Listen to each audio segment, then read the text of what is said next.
Kun sagantaa BBC Afaan Oromooti. Nu waliin tura.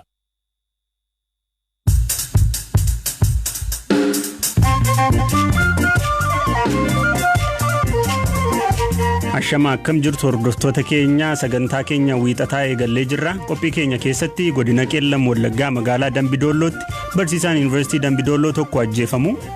Shaabaatiin saanduqa gadi ba'uuf ka'e balbala kana gattafta waan ta'eef akka gadi hin baane karaa birootiin gaafa baane isa laalluuf ilaalu battaluma sanatti du'e hafuuraan baafannee bakka. Hoogganaan bulchiinsaa fi nageenya godinichaa qaamni nageenyaa mootummaa ofii ajjeefamaa jira malee nama ajjeesaa hin jiru jedhu. Achi buutee Mahammad Deeksisoo irrattis maatii dubbifnee jirra. Nama akka isaa bakka jiru hin beekne kana dhiisiiti ka bakka jiru beeksisanii buufata poolisii mana hidhaatii baasaa kun ofii barbaadan waan barbaadan irratti dalagu. Dameen Telekoomii Itoophiyaa jaarmiyaalee idil addunyaa lamaaf banaa ta'uun carraa maalii qaba jennee ogeessa gaafanneerra kan isinii dhiyeessu Angalaanaa Balaa nu waliin tura.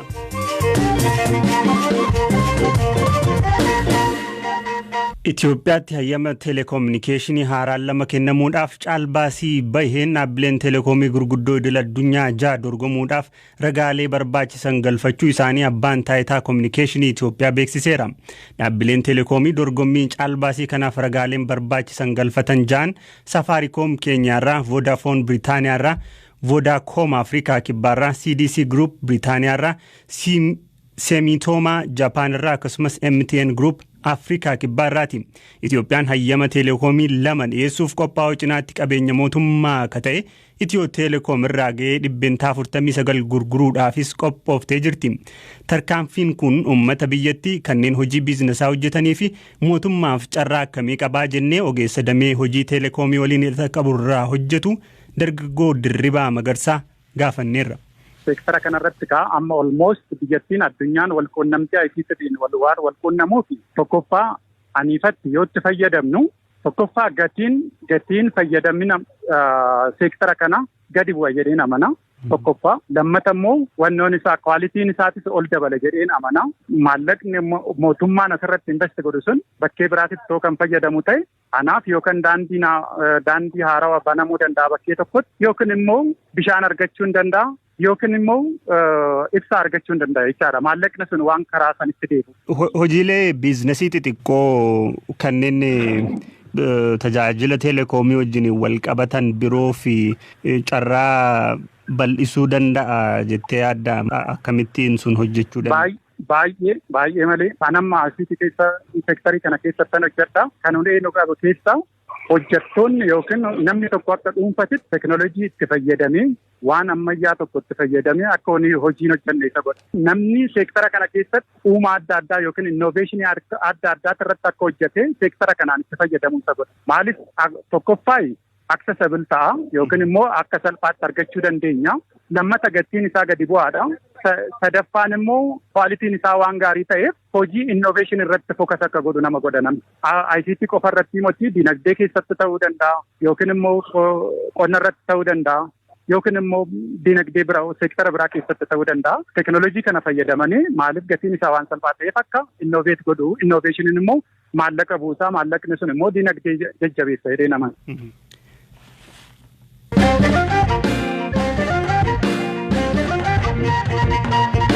Barsiisaan Yuunivarsiitii Dambidolloo muummee saayinsii kompiitaraa bara kana immoo barnoota PhD Yuunivarsiitii Arbaa Mincitti barachaa ture barsiisaa qajeelaa taasisaa sanbata galgala mana isaa magaalaa Dambidolloo keessatti ajjeefamuu maatiin himan. Barsiisaa qajeelaa ayyaana Faasikaa maatii waliin kabajuuf sanbata xiqqaa darbe Dambidolloo dhaquu fi akkamiin akka ajjeefame haati warraan isaanii waahila koo maatii olaanaaf bilbilaan himaniiru.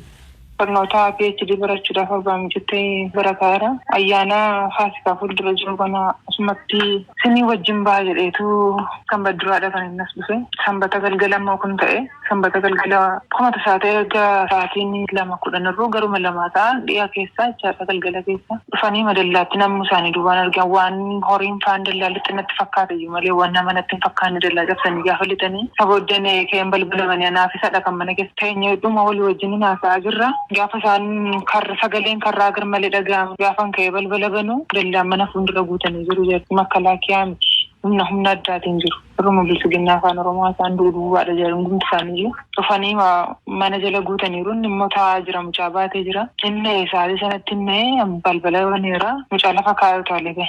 Balbala karaa baroo banatee bahe waan harkaa miliqutti fakkaatu. Dallaama keessattuu hin bahin dudduubaan itti tokkosan. Manuma biratti tokkosan gadi bahee karaa dudduubaatiin gadi bahee barooma manaatti dallaama keenya keessaa kanuma kan keenya keessatti jechaadha fuulduraan gadi hin baanin. Itti tokkosanii nafisaan tokkosaan oolchuu hin dandeenye. Morma keessa ture mormuma cittee walitti qabamuu hin dandeenye bakka. San booda maal godhan immoo ajjeesaniituma deeman? Sana booda ajjeesanii raawwatanii isaan achi ol galanii anaan abbaan manaan keessa jira naan jedhan. Waan inni harkaa bayyuu natti fakkaate malee waan miidhameyyuu natti hin fakkaanne ture sa'aatii sanatti ol liqanii taa'ee moobaayilii irraa sarjeffachuu jedhee kompiitara kanarraa hojii hojjetus kan koos jira ture. Kompiitara kanuma kan Dambidolloo Yuunivarsiitiidha.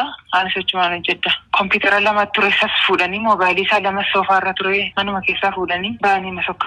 Balbala kana gaafan duukaa gadi ba'uuf koo balbala kanarra kan geenye mucaa baadheen isaan duukaa gadi ba'uuf ka'e balbala kanarratti hafta waan ta'eef akka gadi hin baane naan jedha. Bakka sana booda ol deebi'ee karaa birootiin gaafa baanee isa ilaallu inni raawwateera.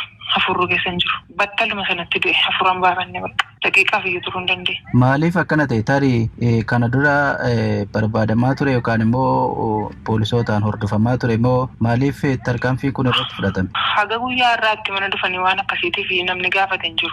Garuu kanaan dura yeroo inni barumsaaf adeeme ji'a 3 akkas dura yuunivarsiitii dhaqanii gaafataniiru jechuu dhageen ture. Sanaan ala mana dhufanii namni akka gaafate hin beeku. Isaanis mana keenya ga'anii hin beekan. Nuuf immoo gubbaan inni dhamaa laqqam godhan ibsuu danda'a isa kana. Ani akkamitti ibsuu dandeenya kunoo gadda baay'ee cimaadha gadda laphee keenya cabsuudha. Noosa kanatti hin yaadne kanatti sineenne wanta akkasiisa mudata jedhee yaadee hin beeku. Sa'aatii wanti sun ta'etti hundumti saanaaf iyyuu rifannaa ture waan ta'eef bakka wanti hundumti bitaa sanatti galee waan sa'aatii sanatti ta'e waan hundumaa adda baasee beeku akkanatti cime dura deebi'ee yaadachuudhaaf jechaadha.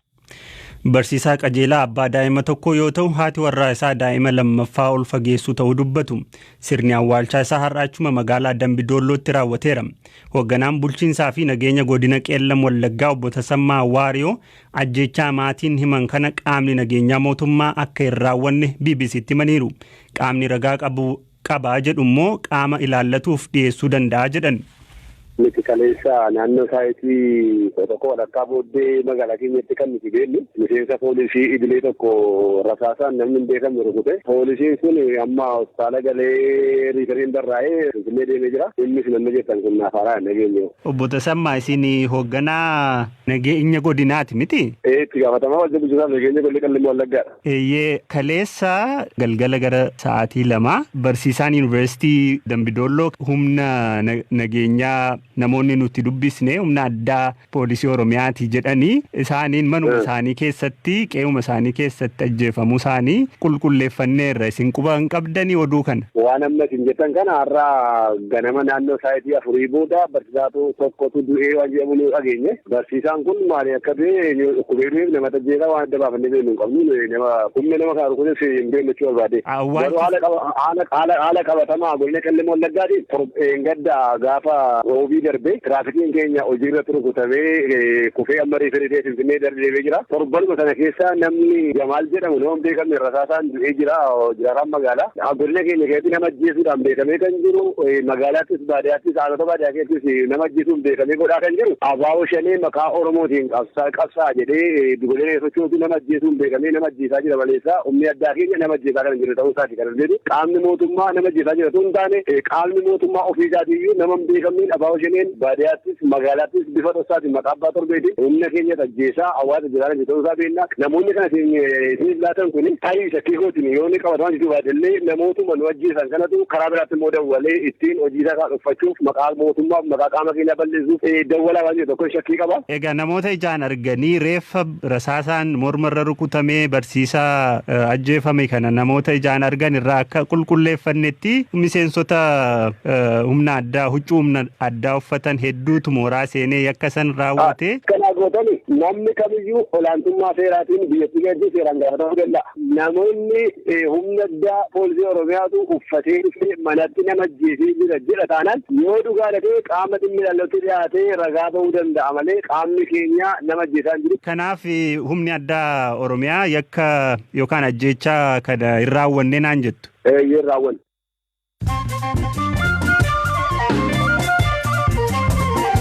Dhaggeeffattoota keenyaa gidduutti immoo odeessaalee gaggabaaboo muraasa haleellaa hidhattoonni torbee darbe kamisaaf jimaata naannoo kibbaa aanaa Ammaarroo fi naannoo Oromiyaa godina Jimmaa Limmuu Koossaatti raawwataniin lubbuun namaa darbuu Koomishiniin Mirgoota Namoomaa Itoophiyaa beeksise. Ammaarrootti namni tokko Jimmaa Limmuu Koossaatti immoo yoo xiqqaate namoonni 20 ajjeefamuu gabaasni nagayeeraa jedha koomishinichi. Ajjechaawwan kunniin eenyuun akka raawwataman ofiin akka hin qulqulleeffanne haa ta'u malee qaamoleen mootummaa hidhattoota ABO shaneetu raawwate jechuu isaanii koomishinichi ibseera. Gajaraan 100,000 fi 86,000 ol karaa seeraan alaa Chaayinaa irraa Itoophiyaa galee to'annoo jala oolchee jedha ministeerri galiiwwanii. Meeshaan kun torbee lama dura konteenara 4 fe'amee ragaa sobaa seera qabeessummaa fi gibirri itti kaffalamuu isaa agarsiisuun gara biyyaa gale. Koomishiniin Gumruukaa fi Waajjirri Tikaa Damee Moojoo hordoffii taasisaniin to'annoo jala oolfamuu OBN gabaaseera. Mootummaan Keeniyaa egeree baqattootaa irratti karoorri ifaan akka jiraatuu fi rakkoon akka furamu barbaade malee buufataalee baqattootaa Dadaabiif Kakumaa cufuuf miti jedhee dhaabbata mootummoota gamtoomaniitti Koomishinii olaanaan dhimma baqattootaa. Jadarbe mootummaan Keeniyaa buufataaleen baqattootaa Dadaabiif Kakumaa yeroo guyyaa 14 hin caalle keessatti akka cufamaniif akeekkachiisa kennuu hordofee baqattootni yaaddoo guddoo keessa galuu BBCtti himanii turanii odeessaalee gaggabaaboon kanuma.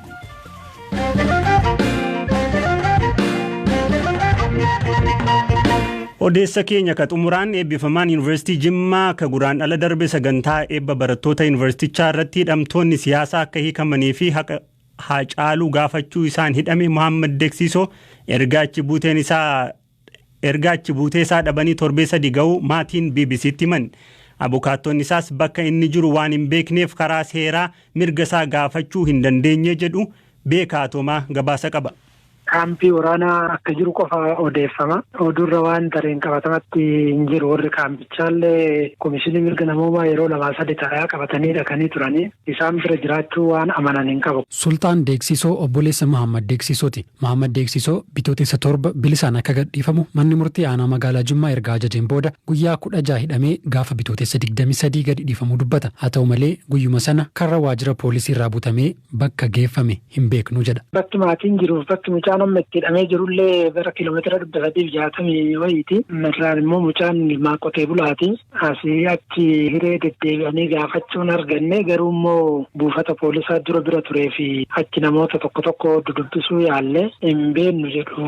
Namu immoo akkasumatti deessawee taa'ishuu isaa kana akkuma waan hunu siyaasa hamaa wayii waan badaa hojjetee yookiin waan biyya miidhuu wayii tafaa ta'eetitti keessaa warri caafaa mootummaa keessa jiru kun badaa oopinii miti. Maatiin ilmi isaanii Muhammad Deeksisoo eessa akka jiru baruu dhabuu isaaniitiin daran yaadda'uu hima. Haala adda ta'een xiqqoo wanni nama sodaachisu haalli qabatama biyya keenyaa kun baay'ee badeera fakkaata yeroo dhiyootii asi nama akka isaa bakka jiru hin beekne kana dhiisiiti ka bakka jiru beekanuyyuu buufata poolisii mana hidhaatii baasa akkuma ofiisa barbaadan waan barbaadan irratti dalagu. Akkana ta'e man dhageenye malee qalbiitiin baay'ee yaadda'uu fi baay'ee dhama'uun hin haftu. Kuni ka waanuma biyya irratti duumessaa'ee jiru ta'uu isaatiin waan namni itti iyyattee waa irraa cabsattu hin jiru. Akkasumatti yaaddoo makaa qoomatti. Muhammad Deeksisoo yeroo duraa yakka hokkora uumuu fi qaamolee hidhatan waliin hariiroo qabaachuun shakkamee mana murtiitti ka dhiyaate yoo ta'u mirga wabiin akka bahu manni murtii ajajee ture. Haa ta'u malee poolisiin galmee san cufuun boombii dhukaasee lubbuun namaa akka darbu gochuun shakke jechuun yeroo lammataaf mana murtiitti dhiyeesse akka ture abukaatoon isaa obsinaan Girmaa ni hima. Gochi akka kana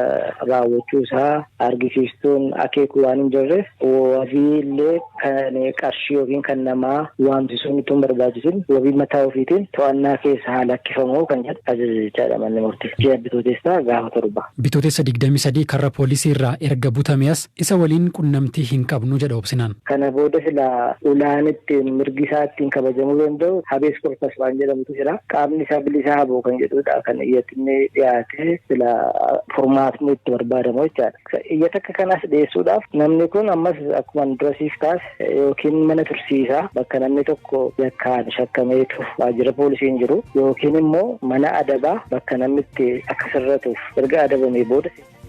Dhaggeeffattoota keenyaa qophiin har'aaf jennee qopheessine asuma irratti xumuramaa waan hordoftaniif ulfaadha. Horaa bulaa deebana.